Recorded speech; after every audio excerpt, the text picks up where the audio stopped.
control the vertical.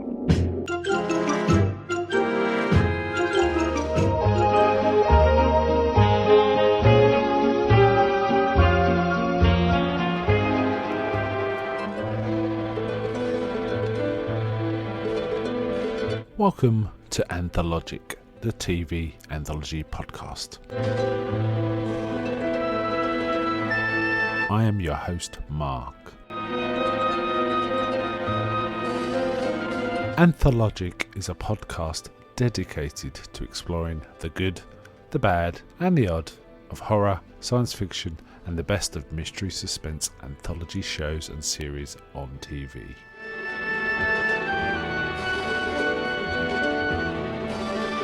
Join me as we slip through the cracks of reality to approach the extremes of experience, where we can peruse the stories and art of a sinister fairground of strange and wonderful rides.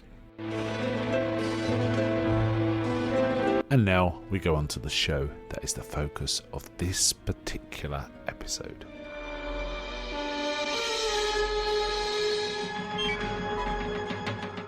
Welcome to this episode of Anthologic with your host Mark. Today I want to be talking about something a little different. I mean, we often do horror and mystery stuff like that. This is a little different. This is because it's Star Wars, and I want to cover an anthology series called Star Wars Visions that's landed on Disney not too long ago, end of September 2021.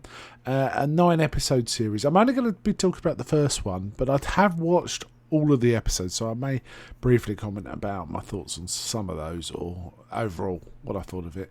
Now, this is kind of interesting. It is an anime take on Star Wars. It was basically nine short films produced by 7 different Japanese animation studios. And they were allowed to present original stories set in the Star Wars universe.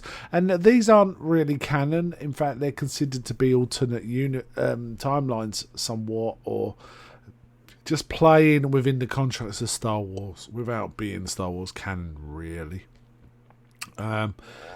So, some interesting stuff in this, I have to say. Like I say, I've watched them all, and I did enjoy quite a few of them. Not all of them, but quite a few of them. They vary in length between about 12 minutes and 20 odd minutes, depending on which one you watch. And they are interesting and very strongly anime. It has to be said, very strongly anime. As I say, there's 9. I am going to talk more at length about the first one than the rest. But so let's get on to that. That was called Duel. The Duel, I should say. They all are released at the same day, which is September the 22nd, 2021. They all dropped on the same day. And I watched them over a few days. But Duel was basically... this is an interesting one because I don't think it's tied to a particular Star Wars time frame. Some of the other ones are definitely in certain eras of Star Wars that you'd recognise. This one feels more like an alternate universe one. And it's about...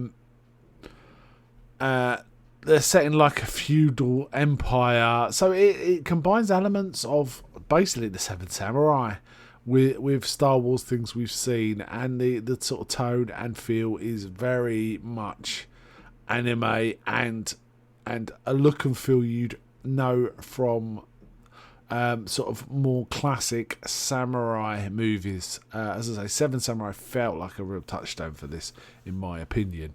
And in fact, the whole vibe of a village being kind of terrorised by bandits was that.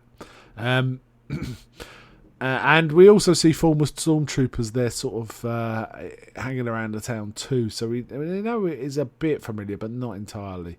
And this is, it looks like Sith. Fighting Sith, in fact. I'm going to spoil this one a little, but it really doesn't ruin the enjoyment. And I have to say, I watched this in the original Japanese, and then I realised, of course, Netflix will do dubbing. But the rest of them I did watch in the English dub. But this one I watched in both the Japanese and the English. And I have to say, I felt the Japanese version was more impactful. I felt the intonations and so on worked a little better and suited the material. And there's some kick-ass fighting in this, and quite interesting, let's say, alternate use of a lightsaber.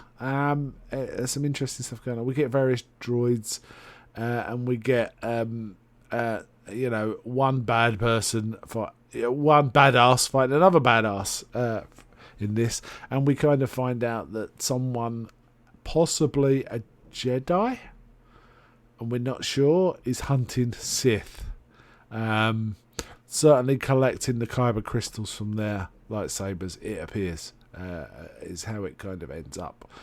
So there's some interesting stuff. I really thoroughly recommend this. If you've got Disney Plus, no reason not to watch this. It's a thoroughly entertaining episode.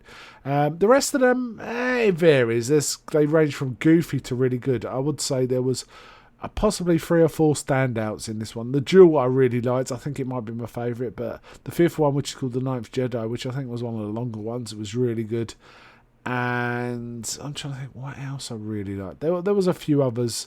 The Elder, one called The Elder, was kind of cool, but some of them were a bit more sort of fanciful and goofy, in fact, than others. The second episode after this was, for example, the second episode, the one straight after Duel, I should say, was called Tatooine Rhapsody, and that was just goofy. So yeah, now we had some interesting choices in the dubbing. For example, the second episode we had dubbing by Joseph Gordon-Levitt. In the first one we had Lucy Liu. So that's kind of interesting, right? In another one we have Neil Patrick Harris. And so on. You kind of recognise some of the voices. And in The Elder, we get David Harbour doing the English. So, him from Stranger Things. So there's some interesting sort of voices within this. I would say it's up and down. It's not uniformly great.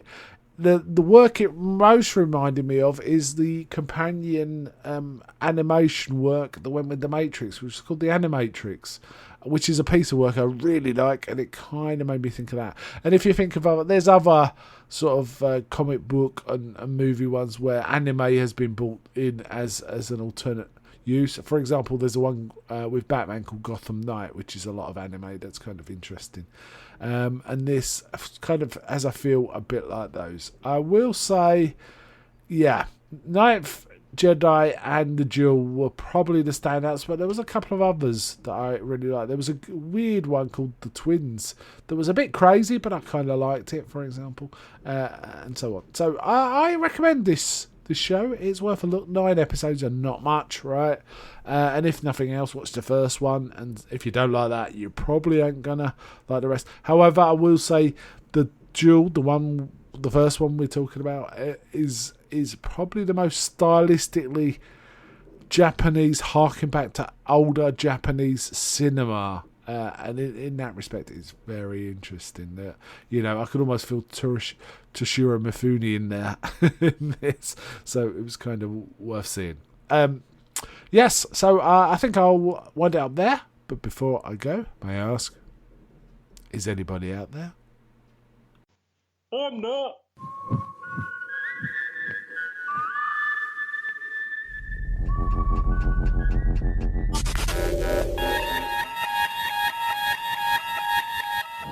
We now return control of your television set to you until next week at this same time, when the control voice will take you to